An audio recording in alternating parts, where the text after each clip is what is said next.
Halo teman-teman, perkenalkan nama saya Niwayan Ambarini, saya dari kelas 12 MIPA 2, nomor absen 23. Kali ini saya akan menjelaskan sedikit mengenai mutasi dan juga kelainan-kelainan yang disebabkan oleh mutasi. Mutasi itu sendiri adalah perubahan yang terjadi pada bahan genetik yang terjadi pada taraf tingkatan gen sampai dengan tingkatan kromosom. Nah, adapun kelainan-kelainan yang disebabkan oleh mutasi adalah, saya ambil contohnya adalah hemofilia. Hemofilia itu sendiri merupakan gangguan dari sistem pembekuan darah. Nah, ketika seseorang terluka dan mengalami hemofilia, maka pendarahan tersebut akan berlangsung lama. Penyebab dari adanya hemofilia ini adalah mutasi pada tahap kromosom, yaitu kromosom X yang diturunkan oleh ibu atau ayah atau kedua orang tua pada anaknya. Umumnya hemofilia ini terjadi pada laki-laki. Nah, mutasi genetik yang terdapat pada hemofilia ini menyebabkan kurangnya protein yang didapatkan oleh darah untuk faktor pembekuan darah, sehingga darah menjadi sukar membekuh.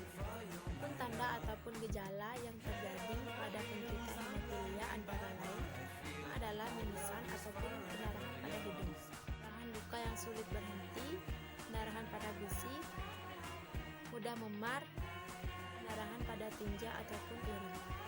Tingkat keparahan dari hemofilia ini tergantung kepada jumlah faktor pembekuan darah di dalam darah tersebut. Adapun pencegahan dari hemofilia ini adalah membiasakan diri untuk hidup sehat dan meminimalisir luka yang terjadi. Untuk pengobatannya sendiri bisa mengkonsumsi obat herbal dan juga bisa berkonsultasi kepada dokter yang dipercaya.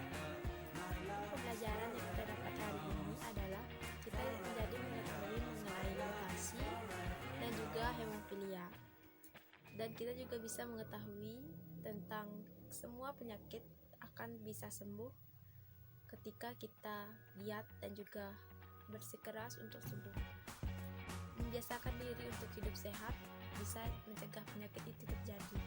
Jadi mulai sekarang biasakan diri untuk hidup sehat, mulai dari hal-hal kecil seperti rajin berolahraga, mengkonsumsi makanan dan minuman yang sehat, dan lain sebagainya. Sekian video yang saya buat. Apabila ada kesalahan kata, saya mohon maaf. Saya akhiri dengan terima kasih. Stay healthy.